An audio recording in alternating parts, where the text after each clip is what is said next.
Let's get straight to the point. So I'm on TradingView. First, let's add the required indicators to the trading chart. Now let's set it up properly. Go to Indicators and search for EMA, which is Moving Average Exponential. Add 2 of them to the chart. For the first EMA, open the settings. You can do that from here. Set the length to 100 and change the source to high. Then go to the Style tab, change the color to green, and increase the thickness so it becomes easier to see. That's it for this one. Then open the settings of the second EMA. Again, set the length to 100. But this time, change the source to low. Open the Style tab and keep the same green color and increase the thickness here as well. Once you do that, both EMAs will form a channel on the chart. Now let's understand what this channel is doing. This EMA channel acts like a dynamic support and resistance zone. When price is in a downtrend, it usually stays below the channel, and the channel acts like resistance. When price is in an uptrend, it usually stays above the channel, and the channel acts like support.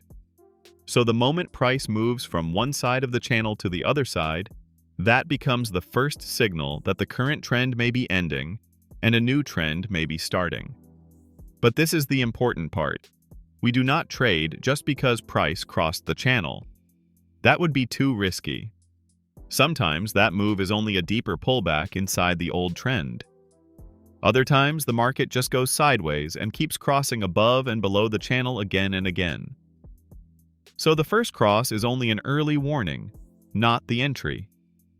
Let's start with the buy trade setup. Imagine price was trading below the channel, which means the market was in a downtrend. Then price crosses above the channel. That is our first clue that the downtrend may be ending and an uptrend may be starting. But we still wait. The next thing we want is a pullback back toward the channel. This part matters a lot because the pullback tells you whether the new bullish pressure is actually strong enough. If the old downtrend is still in control, then price will usually fall back below the channel. But if the reversal is real, the pullback should stop around the channel or slightly inside it, and then price should push higher again. So once price crosses above the channel, wait for that pullback. Ideally, price touches the channel or moves slightly inside it, but it should not break strongly below the channel. Before the pullback started, price created a swing high. That swing high now becomes your key confirmation level. Mark that high and wait for price to break it. The moment price closes above that swing high, the bullish reversal is confirmed with much better probability. At that point, in practice, you could enter a buy trade. The stop loss goes below the pullback, and the target can be set at a 1-to-2 risk-to-reward ratio. So the buy setup is very simple when you break it down. First, price crosses above the channel. Then price pulls back to the channel. Then price breaks the swing high created before the pullback. That breakout is the confirmation that the uptrend may actually be starting. Now let's go to the sell trade setup. Do you feel like everyone around you benefits from artificial intelligence, but you have no idea where to start? Don't wait any longer. Start today. Our free trading bot is simple to use, powered by artificial intelligence, and can earn you up to 1% profit every single day. Over 500 members have already joined. Click the link below now to get free access. This is your chance to harness the power of AI and take a step toward a financial boost. This works the exact same way, just in the opposite direction. When price is in an uptrend, it usually stays above the channel. Then at some point, price drops below the channel. That is the first clue that the uptrend may be ending and a downtrend may be starting. But again, we do not sell immediately. Now we wait for the pullback back to the channel.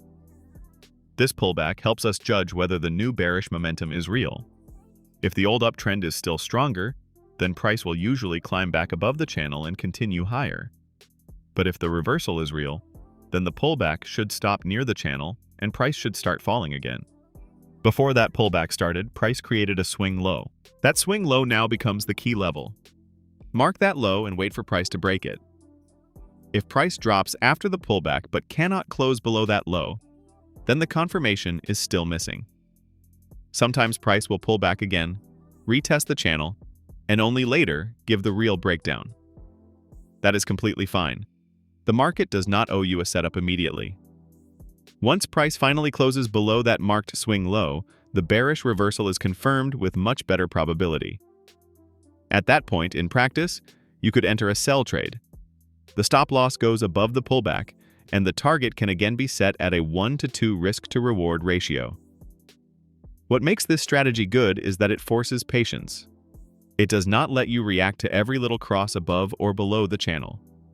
It makes you wait for a pullback, and then it makes you wait for a price action break. That extra confirmation is what helps filter weak setups, especially in choppy markets. And this is where many traders get trapped. In range conditions, price can keep moving above and below the channel many times. If you trade every single cross, you will get chopped up very quickly. But when you use the extra price action confirmation, many of those false reversals get filtered out automatically. For example, price may drop below the channel and then pull back to it. At first, it looks like a sell trade setup is forming. So you mark the swing low and wait for the break. But if price never closes below that low and instead climbs back above the channel, then the setup is invalid. That means the old trend or the sideways structure is still in control. The same thing can happen on the bullish side. Price may move above the channel and look like the start of a new uptrend, but if it never breaks the swing high after the pullback and instead falls back below the channel, then that long setup is invalid. So this method is not just about entries, it is also about avoiding bad entries. That is a big difference. Good strategies do not only show you when to enter, they also help you stay out of low-quality trades. But always remember this. Even with this confirmation, you will still get false signals sometimes. No trading method can remove losing trades completely. That is why risk management matters just as much as the setup. Never risk too much on one trade, keep your stop loss in a logical place, and stay disciplined with your target. One bad trade should never be strong enough to damage your account badly. That is it for this one. If you have any questions, leave them in the comments and I will answer as soon as possible. And if you have not subscribed yet, subscribe to the channel and turn on the bell icon so you do not miss the next videos. See you in the next one and good luck with your trading.